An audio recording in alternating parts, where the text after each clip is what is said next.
one direction. But that creates acceleration called angular acceleration. That angular acceleration will, if it's in the right direction, cause a current to build within these tubes. Okay? That current will be detected by the crista ampularis. Okay? Does that make sense? Okay, so we'll talk about how in a bit. But that's our vestibular apparatus. But first, we're going to talk about hearing. So, this is the inside of it. It is a bony labyrinth within the temporal bone that then has a membranous labyrinth that follows its walls inside. Okay? Why? Well, the bony is because it creates the structure. The membranous is so that this structure is insulated from movement. Okay, because we don't necessarily want damage to it should you get hit in the head or something like that. So it's insulated from movement. Okay? What we're going to concentrate on first, like I said, is from here out to here and back to here. Okay? So this is the organ of Corti. Okay? The organ of Corti is what actually allows you to hear. So someone took all the erasers over here. Okay. If you want this, I'm going to erase it. So if you want it, you want to do this, by all means do it. It's good.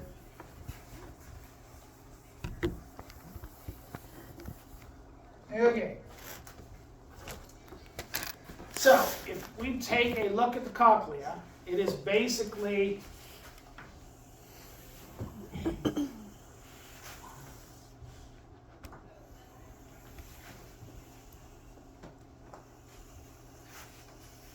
this structure with the oval window here and the round window here.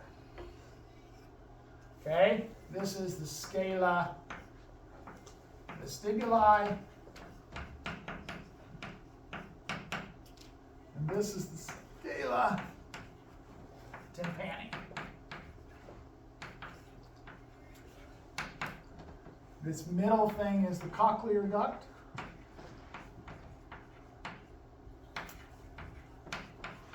Where the organ of Corti is located. Okay? Make sense? Okay. Sound is going to come in, okay, by the movement of the ossicles, which are those bones.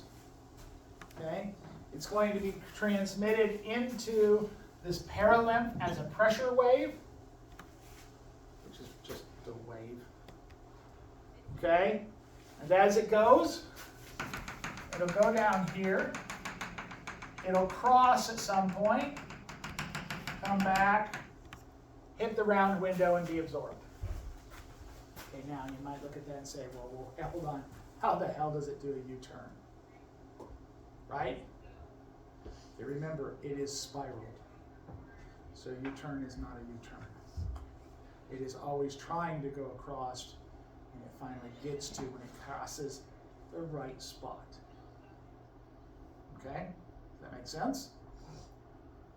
Okay, so what's the right spot? Well, it turns out if we take a look at this vertically, okay, so we look down on this, what the membrane actually looks like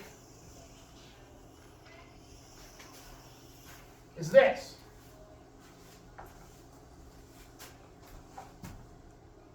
Okay? So it actually widens, so it's really wide on this end, really narrow on this end. Does that make sense? Okay? Why? Okay, well, what we're going to do is if it's going to go across, we have to figure out why it's going to go across. Okay, well, here's why. Okay? You ever played with a rubber band? Okay, and made noise with it? You know, okay? Did you ever notice, maybe you didn't play as much, but did you ever notice if you change the length, keeping the same stretch, but change the length, a longer one has a lower sound, and a shorter one with the same stretch has a higher sound. And basically you can think of that as when you do the short one, it goes up and down really, really quick because it's not a long distance. It's not going to deflect as far. Okay? When you do the longer one and do the same thing, it's going to deflect farther, so it'll take longer. So, right? Does that make sense? Okay. That's how the membrane works. Okay? Something longer takes longer to deflect. Something shorter takes shorter to deflect. Turns out that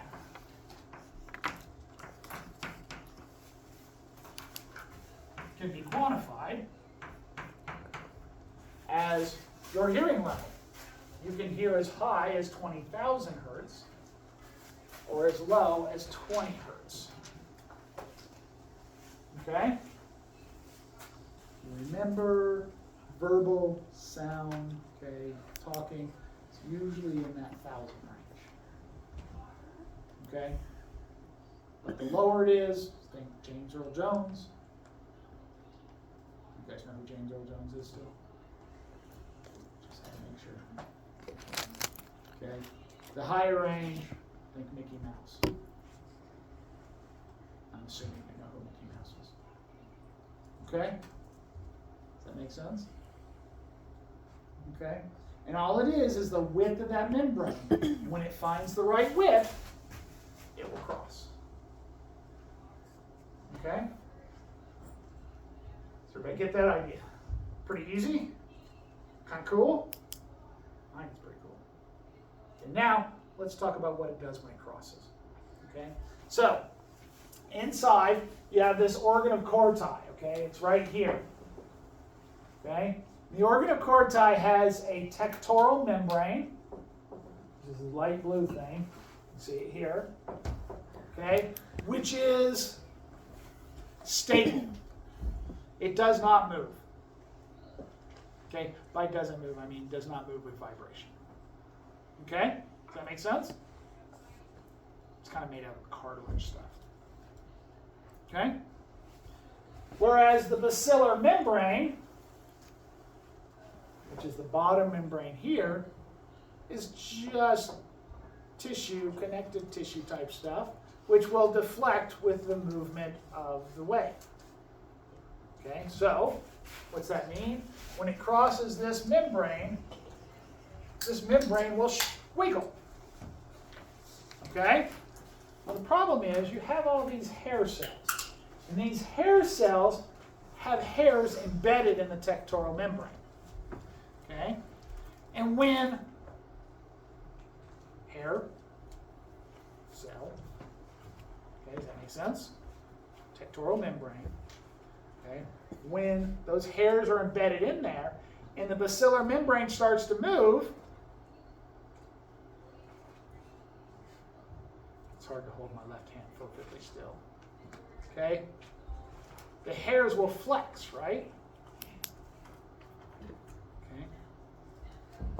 Connect a mechanically gated channel to the hairs. When they flex, we have a receptor potential. Does that make sense? That's it. That's all there is to it. Okay? That receptor potential, you get enough of it, you get an action potential that goes to the brain. And you hear a sound. Make sense? Okay, I lied. There's more. But that's the starting point. Okay, that's how a sound gets to the brain. Okay, but turns out the first time you hear the sound, it's kind of muddled. You don't know what note it is, but if you listen to it a little longer, you can figure out the note or what the sound is, because I don't know my notes, so wouldn't be a good example. Okay, does that make sense? Well, how does that work? Well, it turns out you have two sets of hair cells. You have an inner hair cell, which is responsible for the sound going to the brain. Okay? And then you have all these outer hair cells which have an ability to localize the sound. Okay? So narrow it. So what basically happens? Action potential occurs. It goes into the brain via the vestibulocochlear nerve. Okay? It gets to the pons. The pons have nuclei that are going to do two big things. One is a tympanic reflex, which we haven't talked about yet. We'll talk about in a second. Okay? The second is it will activate these cells. Okay? And these cells will stiffen the membrane, hold the membrane tighter, so that now only the narrow region that this is going across and is its actual spot will be moving, and you'll get a better localized signal on the membrane. Does that make sense?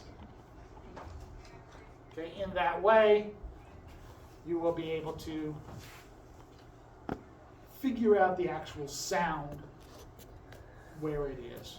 Okay, if you understand notes and you learn to corroborate that to it, then you will know the note. I never learned that part. Well, actually, I did, but I didn't like it. Decided I didn't want to do it anymore at about 8 years old. I hated band. Piano. Okay? Does that make sense? Which is really funny because all my children love band. But my wife loves bands. They take after her.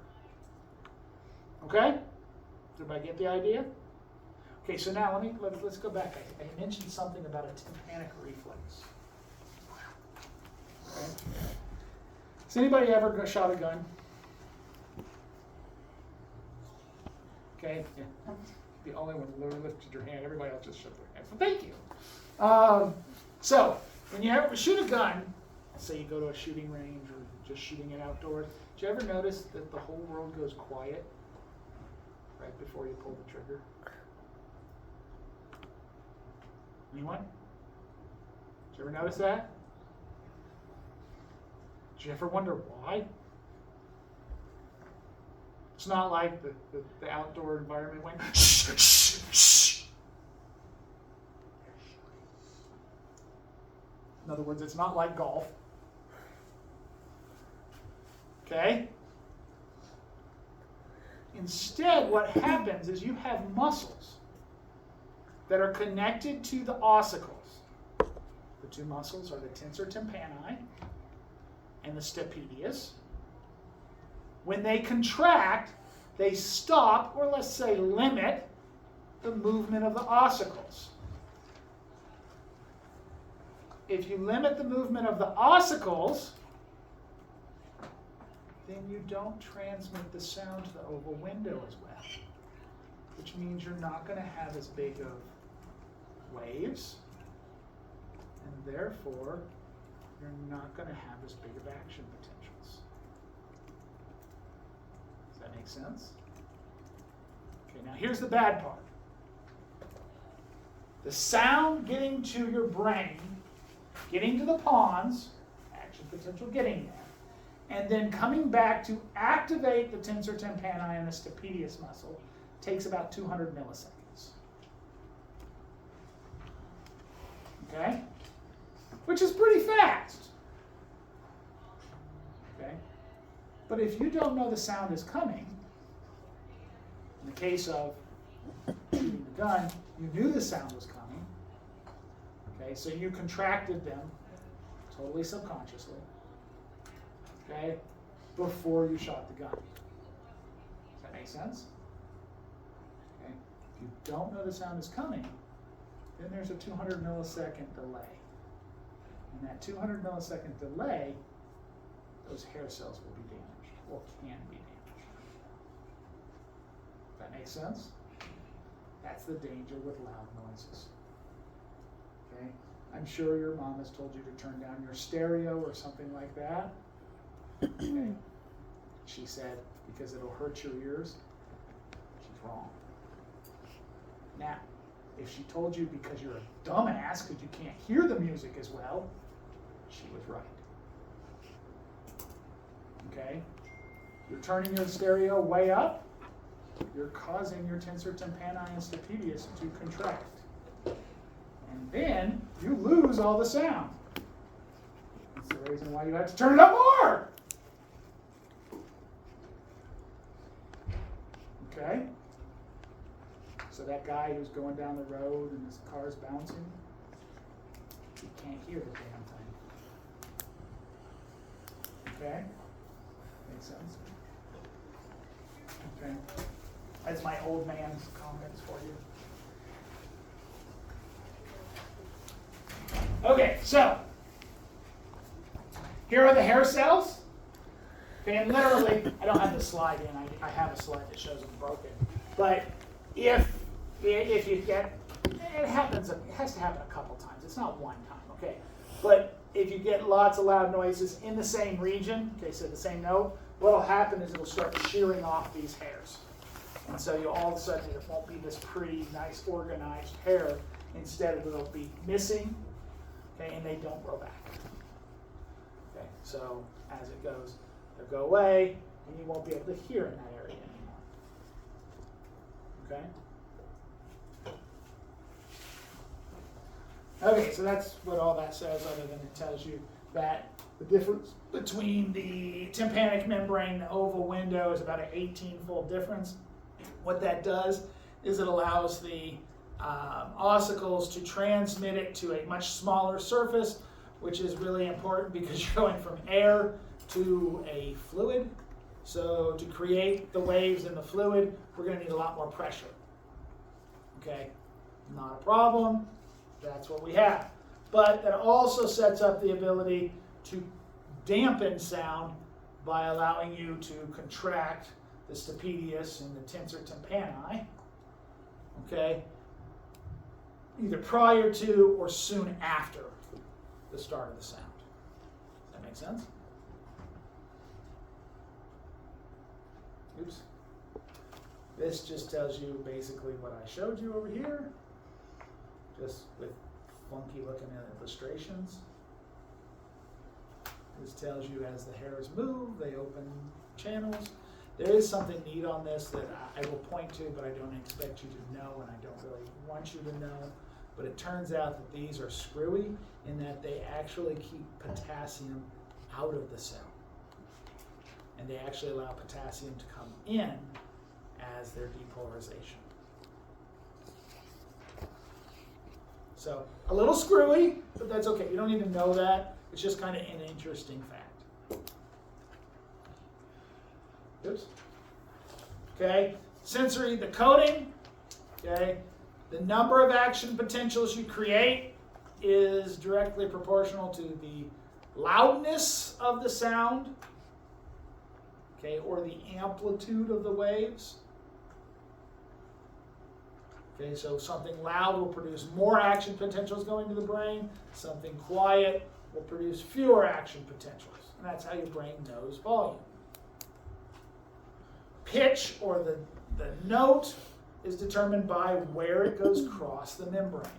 And it will go across where it finally finds the length that is suitable for it moving across. And you'll notice it starts high and goes to low because a high note could go across the low, it just wouldn't move it very well.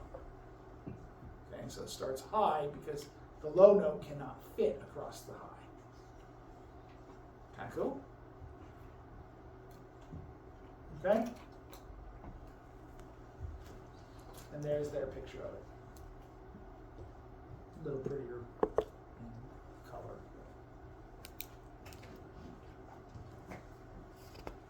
Okay, this is where it goes. Okay, the vestibular coccylar nerve brings it in. Okay, to the pons. The pons has some olivary nuclei which allow it to do two things. One, activate the tympanic reflex if necessary. That going from here up to here and back down to there, where it's going to the stapedius and the tensor tympani, takes about 0.2 seconds, okay, or 200 milliseconds. Okay? Whereas the other choice is, or it always does this, is sending back information to those triplets of hair cells, those 3 hair cells, the outer ones, where they then allow for what's called cochlear tuning, and that just means differentiating where the note is. Okay? Bringing it, fine-tuning it into what is the actual sound. Okay? Then, okay, or at the same time, it goes up to the coloci in the midbrain. The coloci in the midbrain handle your reflexive moves of your head towards a noise. Okay, what does that mean? Well, you hear a noise over here, you turn to look to see what it is.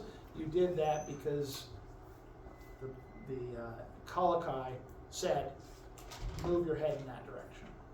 Okay, well below consciousness. Does that make sense? And then, of course, it goes up through the thalamus and to the temporal lobe, where your primary auditory cortex will get the raw material of this is the note that went off. Okay, and then, of course, an association area to just determine what is that sound. Does that make sense? Okay. Now let's talk about equilibrium. Good news is the structure is very similar in that we're going to use hair cells again. Okay? 2 different types, well, 3 different types of equilibrium. We have static equilibrium, which is the equilibrium that you guys are all having right now. Okay, you're not moving, your head is pretty much still. Okay, so that's static. That is going to be handled by the utricle and saccule.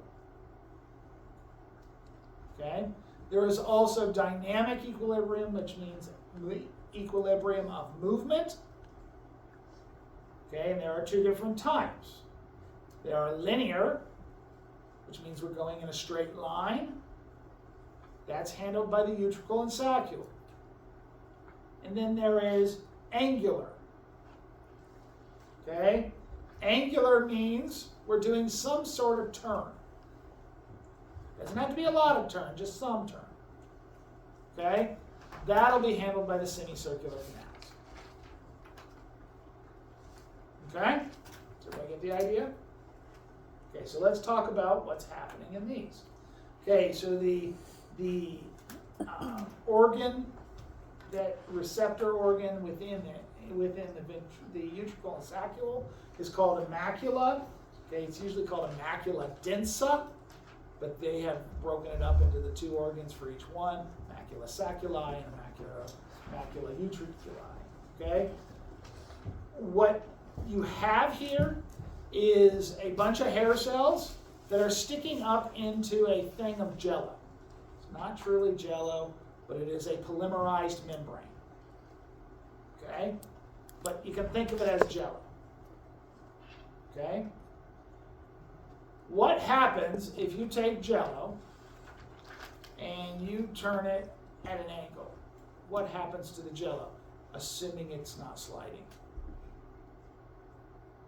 It stretches, right? It kind of stretches towards that direction. So this side, this trailing side that we've hired, is going to bend outward towards the lower side, right? Okay. Now, imagine if you put rocks on top of the jello. I know it wouldn't taste as good. Okay? But all that would do was increase the deflection, right? It would increase the lean. Does that make sense? Does everybody get that idea? So you make top-heavy jello, you increase the lean. Okay? That's exactly what you're having here. Okay? You actually have rocks, calcium carbonate crystals, okay, just rocks, that are embedded in the top of this otolithic membrane. Okay? And then in the bottom are these hair cells with their hairs sticking up in it.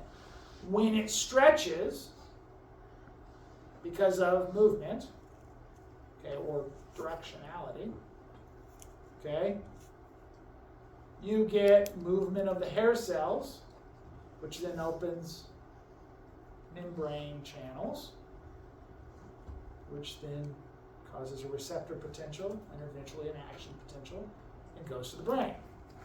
Does that make sense? Does everybody get that idea? Okay. If you're moving,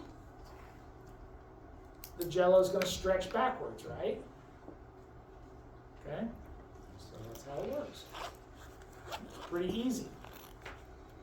Whoever knew jello was so useful. Okay? Okay, so that is the macula. There's your picture. Okay? You have one, the utricle, which is horizontal. If we're sitting in the position we're sitting right now, is horizontal, and the saccule is vertical.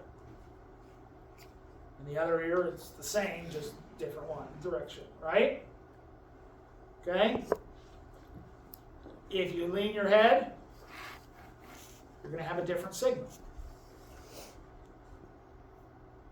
That make sense? Okay, and so those signals go to the brain. With both ears, you can tell what position your head is in. Okay? Okay. We also have angular. Okay, the ability to understand what direction you are turning in. Okay? You all loved to do this when you were a child. Okay, if you like to go to the state fair and ride on those rides, you still like to do it. Okay? But you all stood up, put your hands out, went like this. Right? Give me a second. I'm over. Okay. So what's happened? Okay. Well, oops. Oh, no, good. You have a semicircular canal called the lateral one that when I did that spin, I created a current in that canal. Okay? And so the paralymph started flowing in that canal. Does that make sense? At the base of the canal, in the ampule, here, where it widens out, you have an organ that is much like the macula, except for without the rocks, and it's a taller jello. Okay? It's called a crista ampullaris. Just means the crista in the ampullae. Okay? Does that make sense?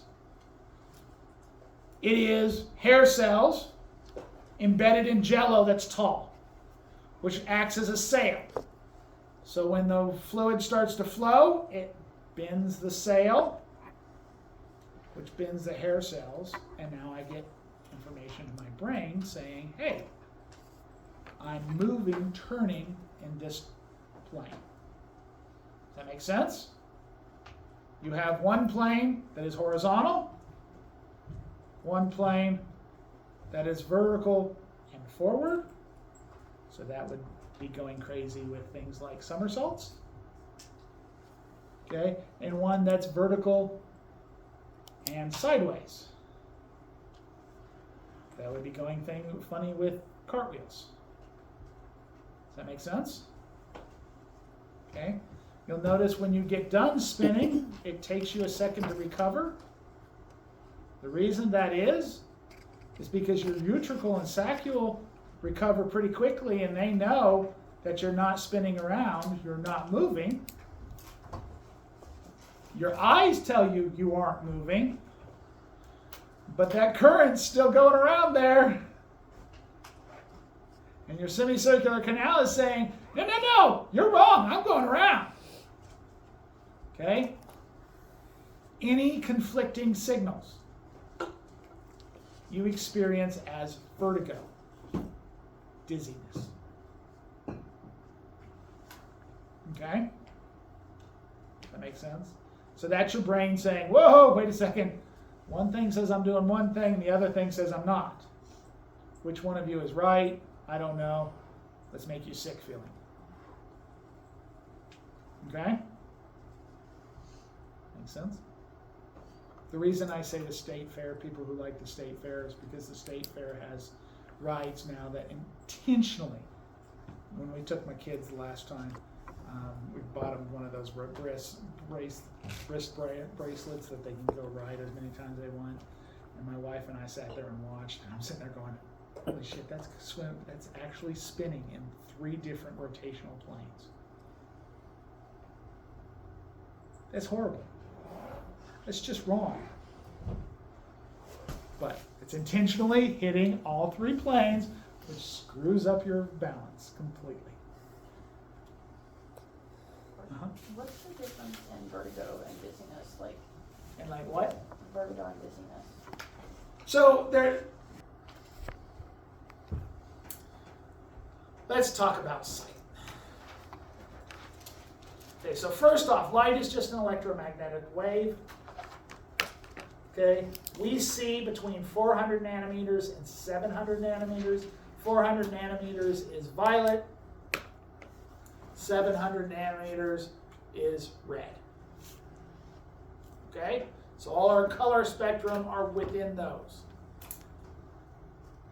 Okay, there are waves that are higher. Okay, the ones just higher than outside of our ability to see are called infrared. Okay, infrared is low energy, so it has no damage to you, which is good because all of your remote controls run on it. And wouldn't it be bad if you were causing yourself cancer every time you push the button? Okay, so infrared, relatively harmless. Ultraviolet, however, is below the blue-violet stage. Okay, and that has mutagenic effects on you. Okay, what does it do? It causes cross-linking of your bases within your DNA, as well as damage to a lot of other things. Okay, and those cross-links, you may correct it correctly, you may correct it incorrectly. If you correct it incorrectly, you have a frame shift mutation, and depending on where it is, that could be problematic. Okay? Does that make sense? But we're going to talk about where you can see. Okay? So, first off, structures. Okay? I'm going to name a structure. You tell me what it's for. And yes, I will sit here and wait until you tell me what it's for. So don't sit there and go, I don't know what it's for. It's not that hard. What's the pupil for? What? Lets in light. Perfect. Okay? We constrict it to let in less light. We dilate it to let in more light. Perfect. Okay? On that note, what's the iris for? To make pretty colored eyes, right? No!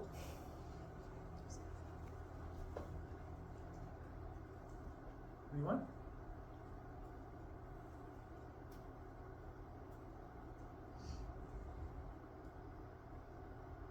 It's intricately involved with the pupil. In fact, it's the only reason the pupil's there. It regulates the size of the pupil. Okay, it turns out you have 2 sets of muscles in the iris.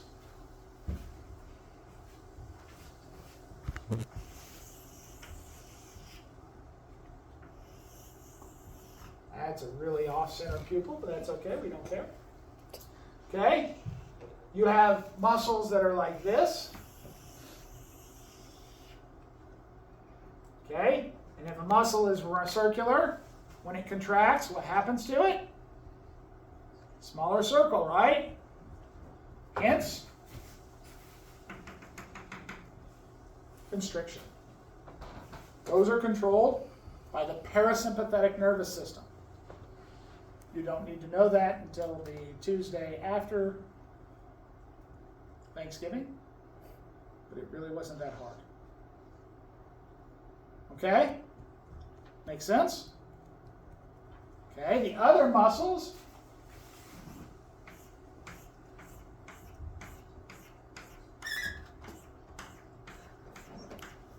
are radial When a radial contracts, what happens to the pupil? It dilates. Right? Those are controlled by the sympathetic nervous system. Hence the reason why you should not try to read when you're scared. It's not very productive. Because what you're going to find is you need to constrict your pupils to read. And if you're scared, the sympathetic is active and it's dilating.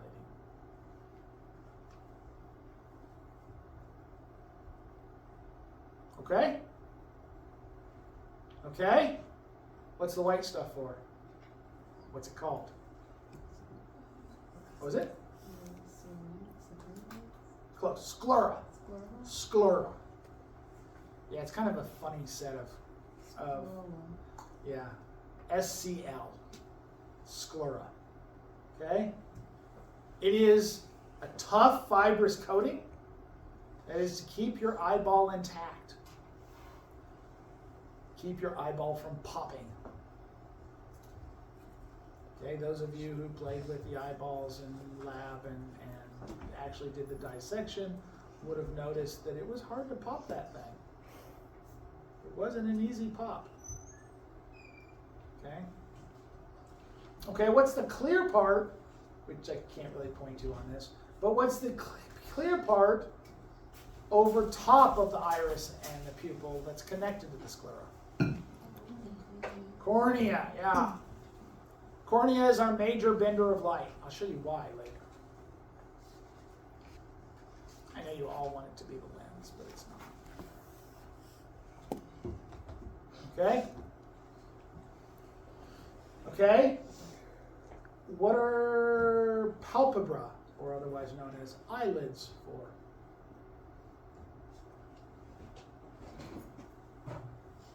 Isn't it like to protect things from getting into the eye or something? Sure, yeah, absolutely. Good for protection. Absolutely. What else? I don't know. That's one. There are three things. Moisturize the eye. Was it? Like Moisturize, yeah, to spread those tears. Well done. One last thing. Block light, yeah.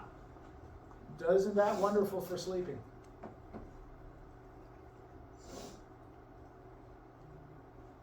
Okay? Never heard anybody say sleeping, closing your eyes, or checking for holes in your eyelids. No, never heard that. Okay. What about those hairy things coming off the eyelids? Eyelashes. What are those for? Keep stuff from getting in the eye. Like what? Like dust. Or Dust. Beautiful. Anybody ever been in a dust storm? What do you do with your eyes? squint. Squint, right? Like this? Go ahead, do it. What do you see? See your eyelashes, huh? Your eyelashes form a cage. Okay? They block light, but they allow you to still see because you don't focus on them because they're too close. Okay? And yet, keep particles from going in. Does that make sense? Are they perfect? No, they aren't. Okay? Okay, what about the hairy thing up on your brow? What's it for? The eyebrow. keep sweat out of your eye. Yeah, did you ever notice that most eyebrows are kind of, this is kind of the higher point, and it drops down to the side. If you look at the hairs, they all grow out and then to the side. So when sweat hits, it's going to follow the hair. And it's going to dump the sweat up around the eye. It's the original headband.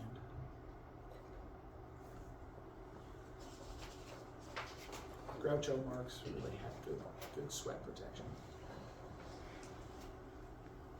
Okay?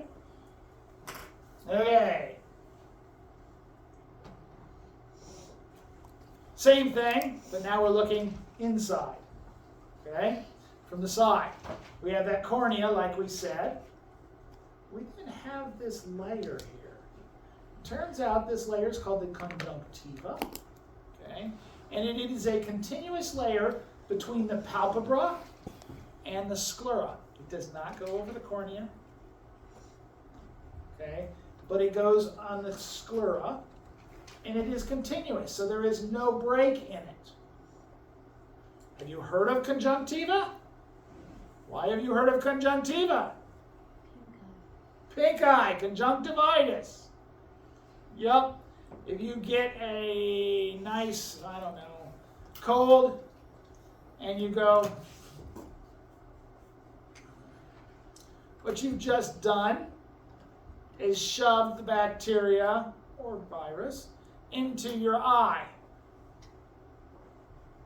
In so doing, you have likely infected yourself with enough, if it's more than your lysosome can handle, with enough bacteria to cause an infection in your eye. Okay? And then the kid goes like this and kind of wipes his eye because, you know, it itches. And then he wipes it on his pants. And later someone touches his pants or wipes it on a thing. And some other kid comes by and touches it and goes like this. All of a sudden we have a pink eye epidemic. Okay, especially in things like, you know, preschools, kindergarten, places where children seem to hang around. I was horrible when I was a kid.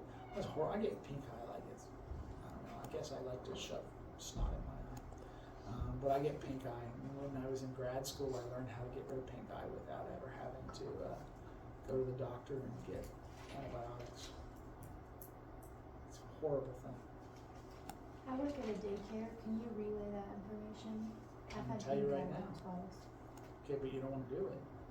We would walk to school every morning. It was 1.5 miles to school. And it was sub-freezing temperatures because it was upstate New York. And so what I would do was hold my eye open the whole way. Freeze the shit out of it. And it killed the pink eye. I will say it kind of hurt by the time I got to school. It's a lot easier just to get the stuff, but you know, it did work. I will say that. My wife thought I was a dumbass, but she thinks that all the time anyway, so you know, it's okay. And then she kind of is right. But anyways, okay? So that's conjunctiva. That's what you're actually doing. Why is there a conjunctiva?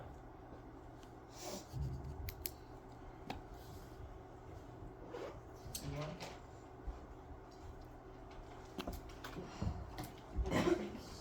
Whatever has gotten into the front of your eye from getting back behind. Yeah, so it's, remember I told you everything that goes into your body, with a couple of exceptions, has to go across an epithelial layer. That's your epithelial layer. Okay? Otherwise, it could go right around your eye and right to your brain. When people get like contacts, though, does it just stay? Does it just like stay in that layer then? Well, it's not really stuck because of that. It's just usually stuck up. Well, actually, I don't know. If it's dried out, then it's actually sticky. If it's just because it got out of position, it's no longer sitting on the cornea right, and it's just up in the corner, that's a different thing. But yeah, it can dry out. This is why you don't sleep in contacts, okay? They dry out and they will stick to that more to the cornea than to the conjunctiva. But yeah, they would also lacrimal gland. Okay, what are the function of tears? Cleaning. What do you need? To get all the stuff in your eye out of it. Sure. Especially bacteria. They actually have a protein called lysozyme in them, which will help to destroy bacteria. If I remember correctly, I believe it's gram-negative bacillus, but don't quote me on that because I don't remember, and it's been over the years since I had micro. Okay? But anyways, what else is it for? Keeps your eyes from drying out. Keeps them moist. Okay, and think about it, it's a living cell layer. What did I say? You're 60% water. You have to keep those cells hydrated. That's really its big job. The last one is it does have some nutrients in it that help to feed the cornea, but most of that's done from the inside, but some of it's from the outside. Okay, because the cornea can't have blood vessels on it, because if it had blood vessels on it, you would see red. Okay, and that's not what we want. Okay? Oh, so it goes in the corner. You blink your eyes, which kind of works like a windshield wiper. It spreads the fluid on it out. I don't know if you ever noticed, but that's what your actual windshield wipers do. Okay? And then it comes out these puncta. Anybody have a kid in like elementary school that could spray milk out of a puncta? No? Yeah, you knew a kid who could do it, yeah. Or if you ever try to blow up a balloon for making balloon animals, okay, and you try to blow it up and you feel air going up here. No? A couple of you? Yeah. So that's you going backwards through this lacrimal apparatus, goes into these puncta, drops into this sac, and empties into your nose. This is why when you get teary-eyed, okay, your nose starts to run, because you're emptying the tears into your nasal cavity. Okay? Does that make sense? Okay. Crying is just overrunning this sewage system and it leaking out the sides. That's it. Okay? Okay, so this is the side of the eye. If we cut it in half, we're going to have to look at some structures. So first off, we have the cornea in front. We know that. The iris, the pupil. Then we go into the lens. Okay, then we get the vitreous body, and the back of the eye. We have the fovea centralis, where most of your cones are located. Okay? Good? The eye has 3 layers, or tunics. Okay, the outer tunic you already know, it's the sclera. It's the fibrous tunic. It is very, very tough. It is what gives the eye its strength. It is clear on the front, hence the cornea. Right? Okay. The next inner side one is this brownish black stuff called the choroid. It's got melanocytes that produce brown-black pigment, okay, which allows absorption of light, because we all know black is absorbent of light, right? We know this because if we wear black clothes and it's really sunny out, we feel really hot, right? Especially if it has one of those big decals on it, and the decal's black, and it starts to burn your chest. You guys haven't experienced that one. You really should. It's kind of weird. Okay? Okay. Inside of that is the retina. The retina is actually an outgrowth of the diencephalon. Okay? It comes in as the optic nerve and then spreads out over that whole posterior side of the eye. Okay? The retina is only attached in 2 places, at the optic disc and at this ora serrata.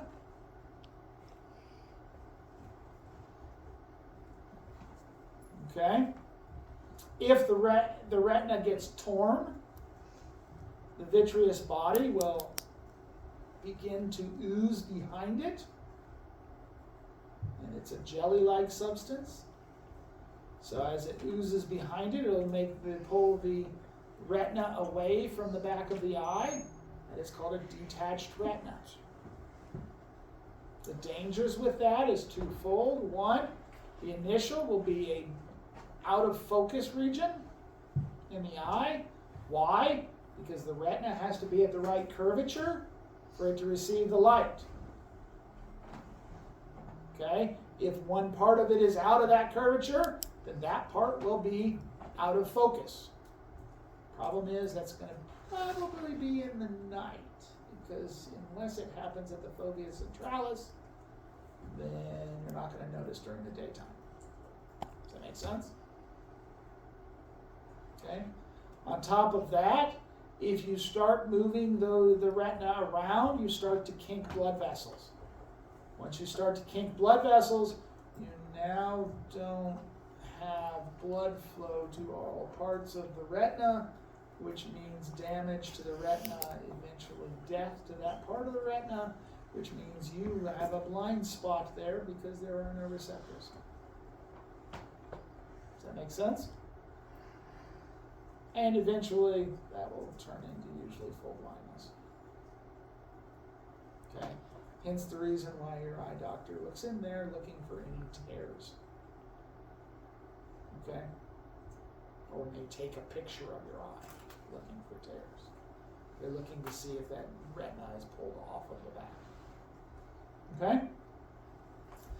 Now, if we go up here, we have some other structures, and they are all part of the choroid. Okay, so as the choroid comes front, gets past the ora serrata, it becomes the ciliary body. The ciliary body has two functions. Okay, one is it is glandular, and it produces what's called the aqueous humor. The aqueous humor comes out of the ciliary body, fills up the posterior chamber, which is all the space between the lens and the iris. It goes through the pupil and fills up the anterior chamber, which is the space between the iris and the cornea. That aqueous humor is there to feed the cornea.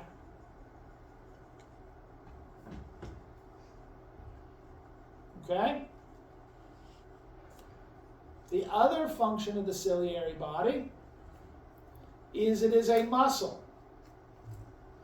Okay?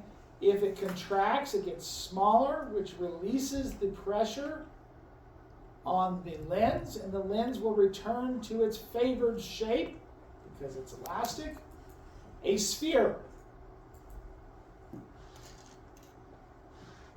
Okay?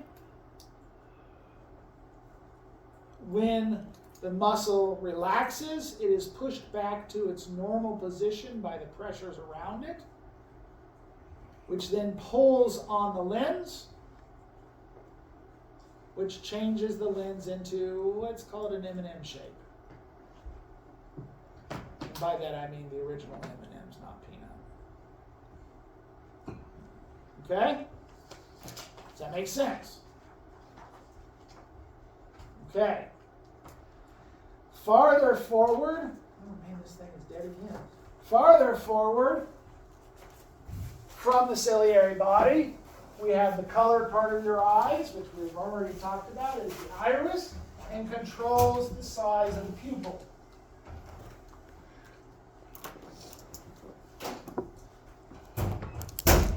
Okay?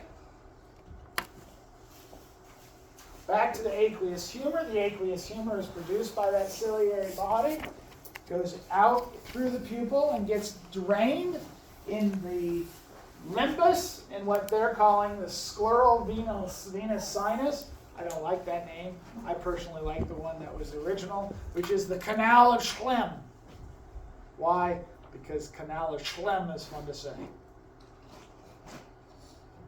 And you know, SCHLEMM. That's a lot of consonants. Okay? So anyways, if this canal of Schlemm gets clogged or is no longer evacuating the fluid, you get pressure buildup, pushing on the cornea forwards, which is not good, but not horrible.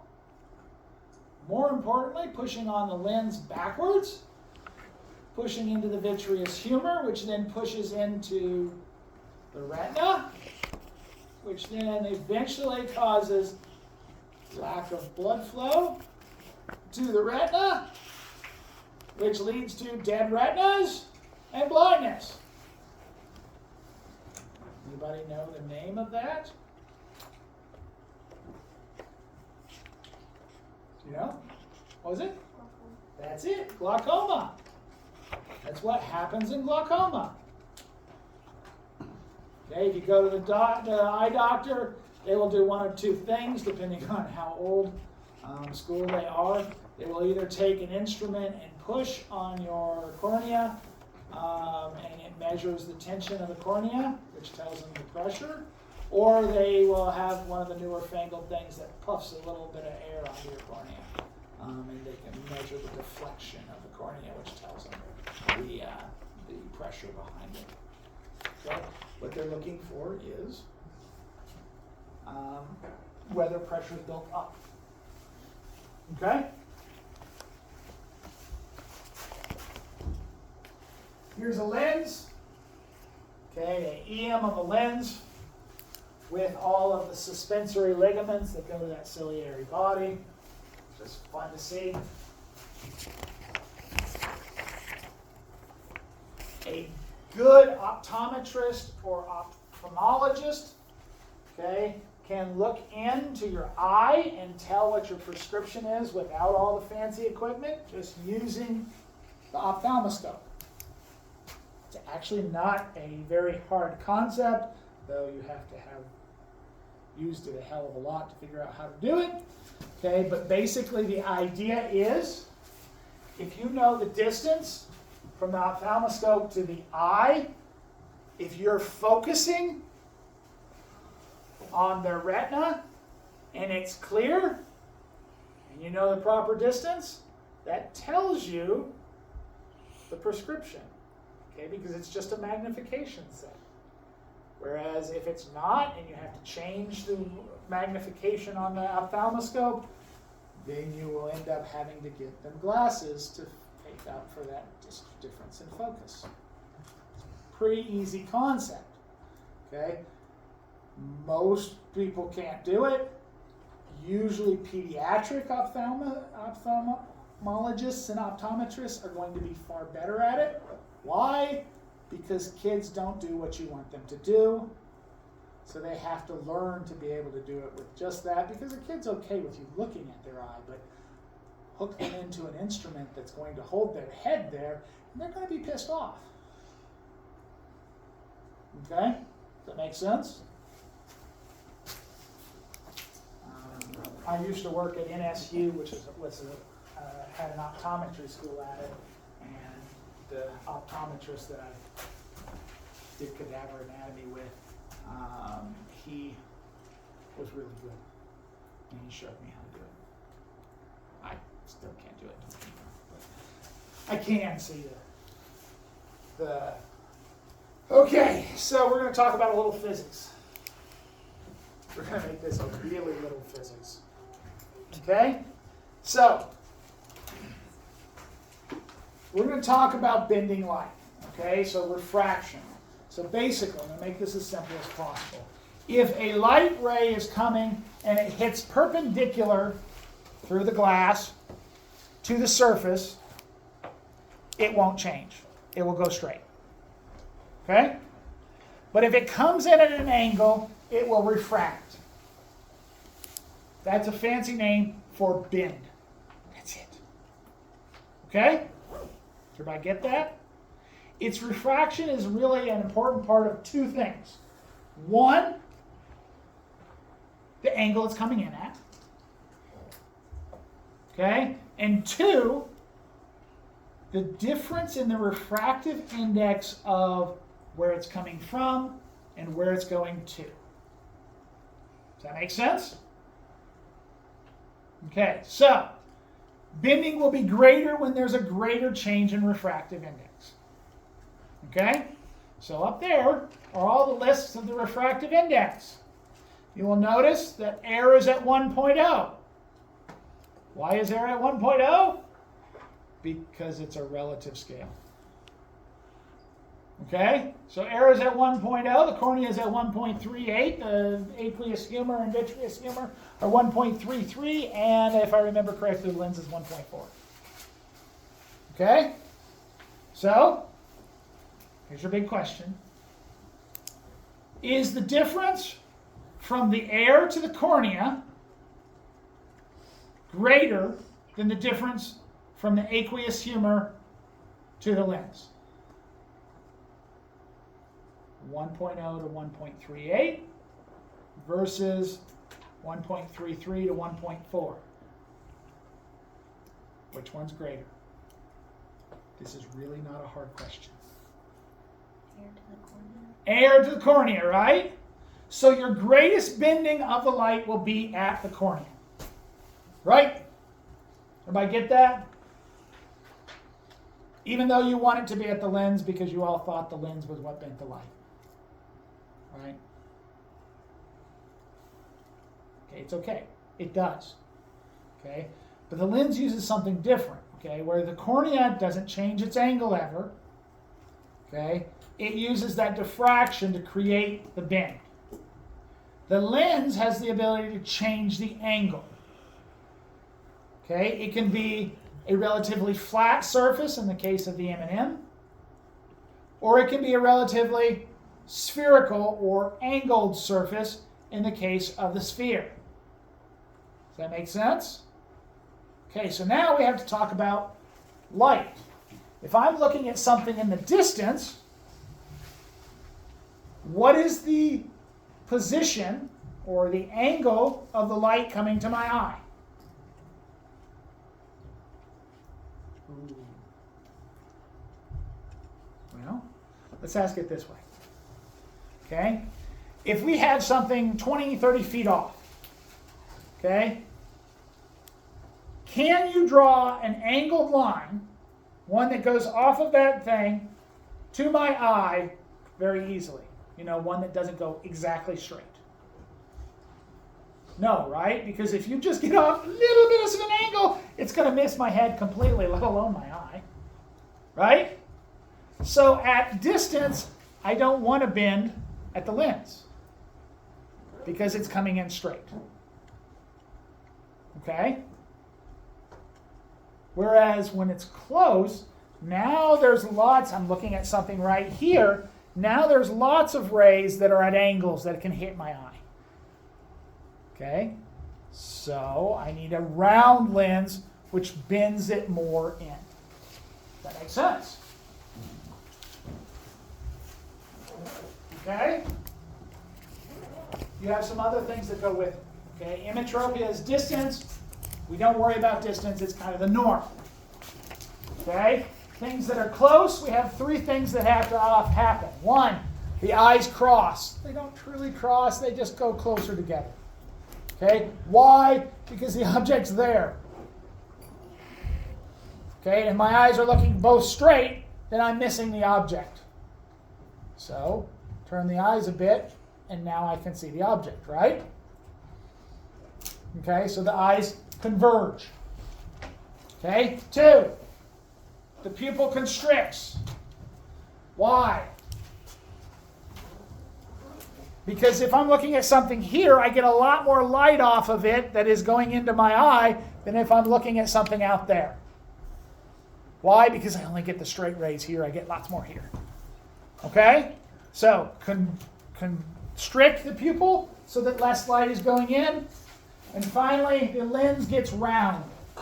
Why? Once again, more angle coming in, need more angle going to the